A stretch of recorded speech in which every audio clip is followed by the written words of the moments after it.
Hello, hello. Is it just me and Evie? Oh, wait, let me make sure my mic's connected. Yeah, we're good. Okay. Hi, happy Friday. Friday the 13th. You were cheating. I knew some of you would be cheating. I knew it. I am so good. I have not. I have not. I haven't even peeked in. I have not cheated on you guys. And you guys cheat on me all the time. Wow. Evie didn't. Evie didn't. I don't think Patty's watching it. I don't know. Patty, are you watching the trial? Aside from watching it with us. We're gonna go through it. You should have just waited. I'm disappointed. Welcome back. Happy Friday. Hey Jamie, good to see you. We've missed you. I can't go a day without my Keebler. You should have waited for us. Hey Nene. Hey Evie, Ramon. I saw Ausane pop in earlier. This is we're gonna do know where I would be here watching it. Yeah, I like to do later restream of it. I don't know. I just like the evening vibe and I like to skip the breaks. Sometimes I like to see what's going on, but I haven't today. I've been busy putting together this live. So I'll try not to make it too long. We're going to be going over little updates on Nancy Grace, not too much. We're going to watch a few clips.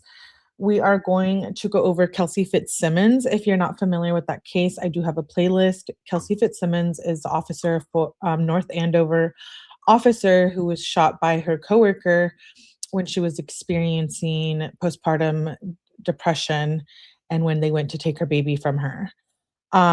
So last time we talked about her case, we did do a live.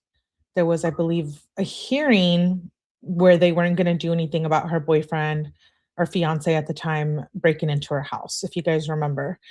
Well, it was a good day in court for her yesterday, and I am so happy about it. So we're going to go through a couple pictures, read a short document, watch the news clip. I'm not going to play the full hearing today. I might have to do a separate live for that this weekend because it's like 3 hours long, but I do want to watch it. And then we're going to go over Laken Snelling, the cheerleader that killed her baby, allegedly. Well, she's been indicted. She was arrested and now she's been released because her dad paid the bond.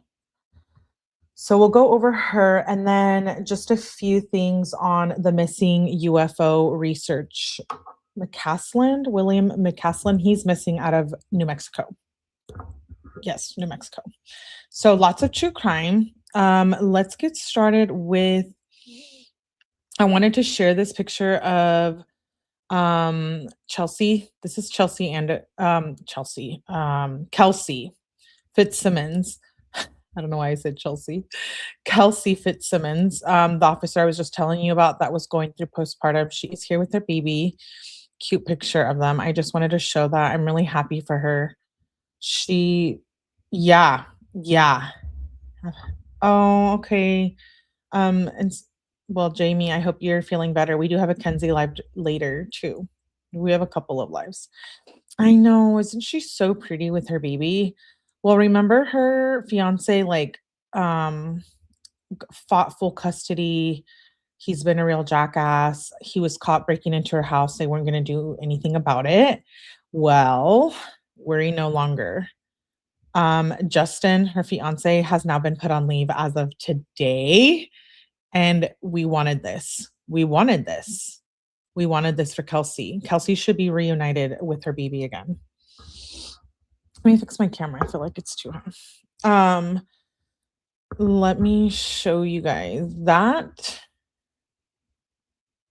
Oh, yeah. Department places North Andover firefighter Justin on administrative leave.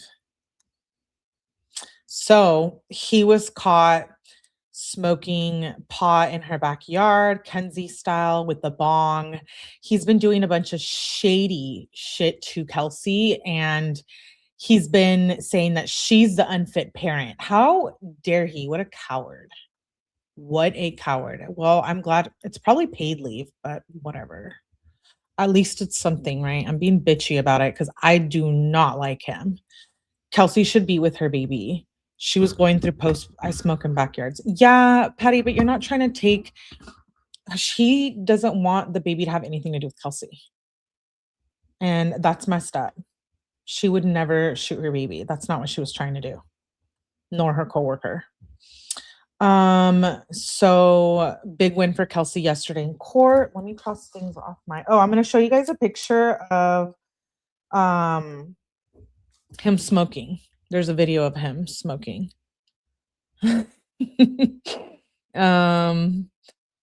is fine. I mean, I don't care about the smoking, but I care about like, oh, so you're saying she's the unfit parent. But some would say you're unfit too, that kind of thing. Kelsey didn't want it to get to this point, I don't think. I mean, I don't think she didn't see this coming. Like, she didn't know that he was filing a restraining order. It's a very detailed case, but and she didn't know that she was going to get her baby taken away. It was a whole thing. And she hasn't been able to see her baby, and it's been like almost a year, if not already a year. Here's a video of him smoking.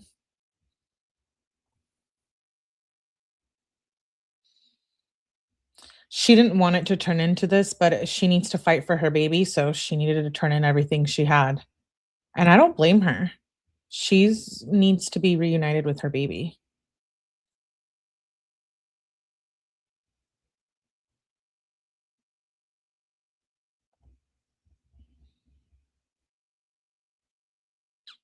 It is that he lies and a hypocrite. It is that why wouldn't you want? Yeah, so hypocritical. You guys, he was helping her. You'll see in the document. He's just getting stoned back there. Which is fine. There's nothing wrong with getting stoned, but but not for him to be saying, what he is and doing what he is. Yeah, I know, Agent Orange. You're right. You're right. But I'm glad that, there's a different judge now on her case. And this judge, oh, I had it earlier. I forgot the name. Judge Carda, maybe? Ooh, I might be wrong. I'll have to look him up, but he seems to be more understanding of Kelsey's situation, and he has now allowed her to move into a new home. So Justin is still living at his parents'. Him and his mom are fighting Kelsey for the full custody of the baby. Kelsey has been released from the hospital. She just got out of jail, and she just bought a new home so that when she gets to be united with her baby, he has a new home, while Justin is still living at home with his mom and trying to keep her from her baby. The judge allowed her to move into her new house yesterday. So she wasn't allowed to. She was living with her parents, Kelsey Fitz Simmons. So that's a big win. Her trial is next month too. I think it might be pushed out. I don't understand because people are saying it's this month, but I saw on the docket this morning that it's not this month. But I'll let you guys know. It's not what he's doing, it's what he's pretending to be. Oh my gosh, Debbie, I couldn't have said that better. Yes, exactly. It's what he's pretending to be. I bet he wants her back. I would want her. She's so pretty. Like you guys will see in her video, and she didn't do anything to him. She was going through postpartum. So his loss. Let's watch this video clip.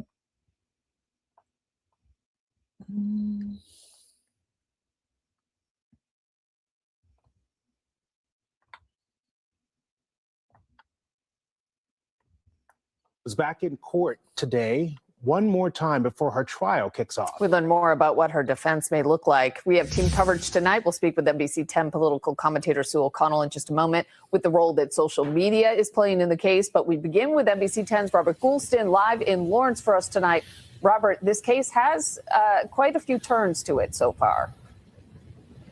It sure does, JC and Glenn. The defense has always pointed out that this case has a big picture that involves that child custody battle. Well, prosecution making it clear today that this case is about one thing: what happened inside that room when Kelsey Fitz Simmons was shot. I'm ready to have my day. I'm not shy to tell my story because it's the truth. Kelsey Fitz Simmons seemed upbeat and hopeful after her attorney sorted out several motions in her last pretrial hearing. Several supporters were outside with signs. I've always said, like, the truth is going to come out. So anything that's inaccurate, it's going to be revealed during trial. The judge ruled North Andover police should hand over the disciplinary records for the officer who shot her. We're going to look at the paperwork and we're going to do what's appropriate in court. Fitz Simmons, who was a North Andover police officer at the time, is charged with assault and battery with a dangerous weapon after she was shot by a fellow officer. Two officers were serving Fitzsimmons with a restraining order taken out by her fiancé. Prosecutors say she pulled the trigger, threatening to shoot when she was shot. In court today, Fitzsimmons' attorney has said his client was suffering from postpartum depression, but made it clear all theories are on the table. They were conspiring with him that he was going to go get this order. He was going to communicate with them. They're going to serve this order. And, you know, not to put too fine a point on it, but there were many people in that department that didn't want Ms. Fitzsimmons to go back to work. Prosecutors say this case comes down to what happened in the room between the officer and Fitzsimmons the day of the shooting, not the custody battle with her fiancé, Justin Alian. And then all of a sudden wants to litigate a different case about the corruption of the North Andover Police Department. Mr. Alian's favorable treatment. Well, you know, you can't have it both ways. It's either one or the other. And right now, the timeline is the trial set to schedule. This trial is expected to start on March 23. It's expected to be about 3 days long, with jury selection starting on the March 23rd. But the defense actually may pivot and do an actual bench trial where the judge would hear the case. We're live in Lawrence. Robert Goulston, NBC 10 Boston. All right, Robert, let's talk more about this with NBC 10 political commentator Sue O'Connell. All right, Sue, so if they stick to that schedule, the trial start is less than 2 weeks away. There's so much noise in the pretrial here. It's hard to make sense of what's true, what's not. Reminds me of another case we all covered. Yep. But in any case, what do you notice happening here even before the trial begins? Well, like you, I'm seeing how quickly the social media machine has taken off. Look, lawyers have always tried to shape public opinion before a trial starts. There's nothing new about that. What is new? She is so pretty. I do believe, you know, because she has a whole thing. She has a whole movement, like Karen Reed did. A lot of the same Karen Reed people or communities created the Kelsey Fitz Simmons community. So they've been doing like fundraisers for her. It's been, social media has definitely, and they've been, the police department gets tagged all the time, people talking shit. And, you know, getting people's attention about the case. And I think it's helped. And I'm so happy for Kelsey. Is that social media has handed that strategy a megaphone with no off switch, and an army of self-appointed citizen journalists and hobby investigators who basically operate with virtually no ethical restraint are out there. They don't have editors. They don't have lawyers reviewing what they post. And many show very little concern for whether what they are pushing could actually compromise someone's right to a fair trial. So Kelsey Fitz Simmons is entitled to that fair trial. And if all this online noise poisons the jury pool, it could ultimately hurt her case, not help it. Well, an example of that, Sue, would be I kind of disagree with that. I think it's helped Kelsey's case in this instance. Hey, Ruth. Let's watch a little bit more of Kelsey's interview. There's a 2-minute clip I want to watch about her talking after the hearing. And we will be watching this hearing at some point during the weekend. It's pretty long. How has it been for you and your family to, like, not say anything, knowing all of this? Like, I can't even imagine. There's no words for what my family and I have been through. There's not a word for it. Aw. And how do you feel about the judge being willing to let you move out and, loosen some of the restrictions? I think it's great. I think it's fair. Like I said, it's all in anticipation to be with my son again. I have a beautiful townhouse that he's going to be able to come home to, and it's going to be great.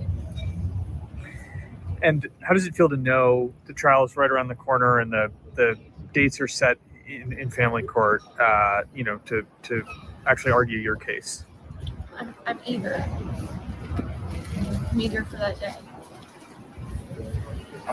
Jim won't kill me, but you think he'll testify? No, not going there, Bob. I'm not going there. You meant, do you want to testify? You prefer a bench trial? Not going there either. Hey, everybody good? All right. Oh, I'm so happy for her. I really am. Okay, so that's what, I wanted to just read the document before we move on to the next case. Let's read through it really quickly. I think it'll explain a lot about Justin as well.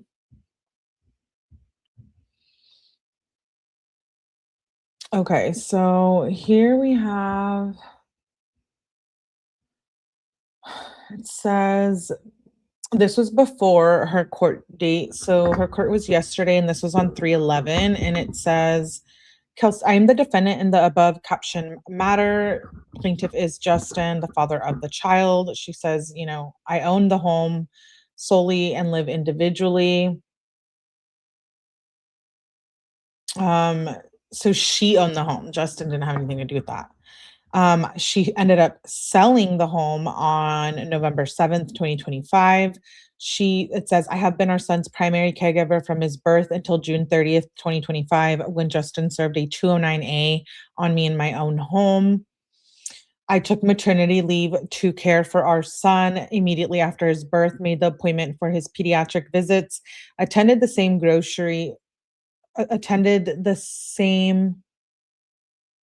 I don't know if that's a typo, grocery shop for our family, woke up with our son during the night, breastfed him, clothed him, and ensured his safety. Not a single provider has had concerns about my attention or caregiving of safety of my son with me. On December 3rd of 2025, I was released on bail from Western Correctional Center pending a criminal trial on a charge of 1 count of assault with a dangerous weapon in the Essex Superior Court. I do not believe it is Caden's best interest for Justin to have sole custody due to Justin's use and abuse of drugs and alcohol, because I am a loving, competent mother who should be involved with the decisions of our son jointly.